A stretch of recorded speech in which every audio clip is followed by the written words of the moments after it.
जय हिंद, नमस्कार। मैं रोहित आप सभी का हार्दिक स्वागत करता हूं टारगेट गुरुकुल के इस लर्निंग प्लेटफॉर्म पर। साथियों, आज हम बात करेंगे पॉलिटी के वो महत्वपूर्ण प्रश्न जो पिछले वर्षों में आए हुए हैं। तो ज़्यादा से ज़्यादा वीडियो को शेयर करना है, और अगर आपको किसी भी प्रकार की कोई भी समस्या है एंट्रेंस के रिलेटेड तो आप मुझसे इंस्टाग्राम पर बात कर सकते हैं, टीम रोहित तोमर के नाम से। पहला प्रश्न है, निम्नलिखित में से कौन सी समिति पिछड़े वर्गों से संबंधित है?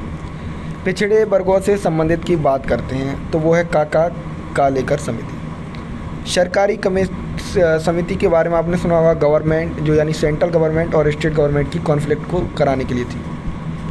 तो ये इस प्रश्न का काका कालेकर समिति है। थोड़ा सा और पढ़ें पिछले वर्ग के बारे में। 1953 में केंद्र सरकार ने वंचित वर्गों के लिए असमानताओं को दूर करने के लिए सुधार की सिफारिश करने के लिए चार्टर के साथ कालेकर की अध्यक्षता में एक पिछड़ा वर्ग आयोग की स्थापना की, इसने सन 1955 में अपनी रिपोर्ट पेश की। तो याद रखना, काका कालेकर समिति किससे रिलेटेड है? पिछड़ा वर्ग से। अगले प्रश्न की ओर चलें। आपसे पूछा जा रहा है कि इनमें से कौन सा कथन सही है? तो भारतीय संविधान का पहला संशोधन 1951 में हुआ, ठीक है। मूल रूप से संविधान में 22 भाग नॉन सूची तो नहीं थी। संविधान सभा की पहली बैठक 9 दिसंबर 1946 को हुई। सभी कथन सही हैं। तो अगर हम देखेंगे तो इसके सभी कथन सही हैं। सभी कथन सही हैं। जो 9 मैंने अभी बताया 9 नहीं है, वहाँ 8 था, ठीक है। थोड़ा सा गलती हुआ है तो ठीक है, यहाँ 8 है। 22 भाग अब ये अनुसूची आपकी 12 हो गई हैं, ठीक है। पहली बैठक की अध्यक्षता किसने की, लिख लेना, ये भी पूछा जाता है आपसे। HC यानी सच्चिदानंद सिन्हा जी ने की थी, डॉक्टर सच्चिदानंद सिन्हा जी ने की थी। और वो जो थे परमानेंट चेयरमैन नहीं थे, ठीक है, टेम्परेरी चेयरमैन थे एक दिन के लिए। 11 दिसंबर को डॉक्टर राजेंद्र प्रसाद को परमानेंट चेयरमैन बनाया जाता है। अगले प्रश्न की ओर चलें। 23वां प्रश्न क्या कह रहा है हमसे, निम्नलिखित में से गलत कथन को छांटिए। पंडित जवाहरलाल नेहरू द्वारा पारित उद्देश्य संकल्प हमारे भारतीय संविधान की प्रस्तावना, बिल्कुल सही बात है।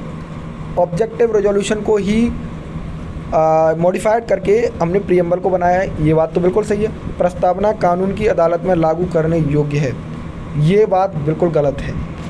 प्रस्तावना को हम जस्टिसेबल नहीं है, नेचर मतलब जस्टिसेबल नहीं है ना। हाँ, संविधान की प्रस्तावना 1976 में केवल एक बार अमेंड की गई थी, बिल्कुल सही बात है, एक बार अमेंड की गई है। 46वां संविधान संशोधन 1976 था, 42 अमेंडमेंट एक्ट 1976, जिसमें हमने 3 वर्णों को जोड़ा था, 3 शब्दों को जोड़ा था प्रस्तावना के अंदर। प्रस्तावना ये गलत है, बी, ठीक है। प्रस्तावना कानून की अदालत में लागू करने योग्य है, ये गलत है, योग्य नहीं है, ये बात बिल्कुल सही है। 24वां प्रश्न क्या कह रहा है, भारतीय संविधान का कौन सा अनुच्छेद मौलिक अधिकारों के परिवर्तन के संदर्भ में सुप्रीम कोर्ट को व्यापक मूल अधिकार क्षेत्र देता है? ये प्रश्न बहुत ही अच्छा है। ये है आर्टिकल 32। आर्टिकल 32 कॉन्स्टिट्यूशनल रेमेडीज़, ठीक है। इसके तहत हम लोग सुप्रीम कोर्ट जा सकते हैं, और सुप्रीम कोर्ट में हमारे जो अधिकार छीने गए हैं या उनका उल्लंघन किया गया तो उसके तहत हम रिट जारी करवा सकते हैं। रिटों की चर्चा हम पिछली वीडियो में कर चुके हैं। निम्नलिखित में से राज्य चुनाव आयोग की अध्यक्षता करने वाली पहली महिला कौन थी? तो नीला सत्यनारायण एक ऐसी महिला हैं जो स्टेट इलेक्शन कमीशन की हेड रही हैं, ठीक है। तो नीला सत्यनारायण। ये प्रश्न पूछे जाते हैं। और वित्त आयोग की स्थापना संविधान लागू होने के कितने वर्ष में की गई थी? तो वित्त आयोग की स्थापना 2 वर्ष बाद की गई थी। 1951 में स्थापना होती है, ठीक है, 2 वर्ष बाद होती है। 22 नवंबर को, याद रखना डेट भी, 22 नवंबर 1951। पर आप लोग सोच रहे होंगे कि 1 वर्ष होना चाहिए, क्योंकि हमारा संविधान तो 1950 में हुआ था। लेकिन अगर देखेंगे तो 26 जनवरी को हुआ था। 26 जनवरी से लेकर के 22 नवंबर तक आपके 11 महीने होते हैं, और 11 महीने का 1 साल बन जाता है, तो लगभग 2 साल, ठीक है। तमिलनाडु विधानसभा की स्थापना कब हुई थी? तो ये पूछ लेते हैं, प्रश्न खास नहीं है ज़्यादा। तो 1946 में तमिलनाडु विधानसभा की स्थापना हुई थी। राज्यों की राजधानी भी याद कर लें साथियों, और कभी कभी लैंग्वेज भी पूछी जाती है, तो लैंग्वेज भी देख लेना ज्योग्राफी के अंदर। 28वां प्रश्न है, निम्नलिखित में से कौन सा राष्ट्रपति राज्य का मुख्यमंत्री नहीं रहा है? तो इसमें से डॉक्टर जाकिर हुसैन एक ऐसे व्यक्ति हैं जो राज्य के मुख्यमंत्री ही नहीं रहे हैं, जबकि राष्ट्रपति रहे हैं वो। ठीक है।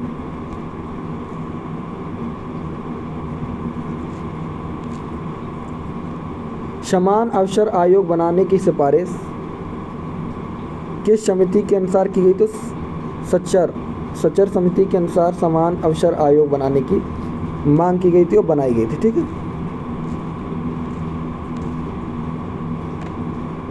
राज्य के नीति निर्देशक सिद्धांतों के अनुच्छेद 47 को लागू करने के लिए भारत सरकार द्वारा निम्नलिखित में से कौन सा पहला कार्यक्रम शुरू किया गया था?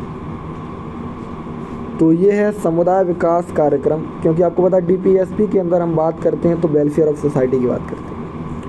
ठीक है।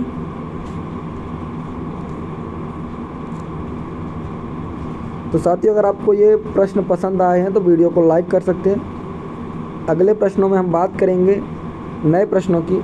अगर आपको ये 300 प्रश्न यानी कि 3 वीडियो आ चुके हैं जिसमें हम 30 प्रश्न सॉल्व कराए हैं, पूरे प्रीवियस ईयर हैं, फिर भी कोई दिक्कत है तो कमेंट बॉक्स के माध्यम से हमें अवगत कराएं। और टेलीग्राम पर बात कर सकते हैं, इंस्टाग्राम पर बात कर सकते हैं टीम रोहित तोमर के नाम से। ये PDF भी आप डाउनलोड कर पाएंगे। टारगेट गुरुकुल का जो ऐप है प्ले स्टोर पर मिल जाएगा, वहाँ से आप उसे इंस्टॉल कर लें, वहाँ PDF आपको फ्री अवेलेबल हो जाएंगी। धन्यवाद।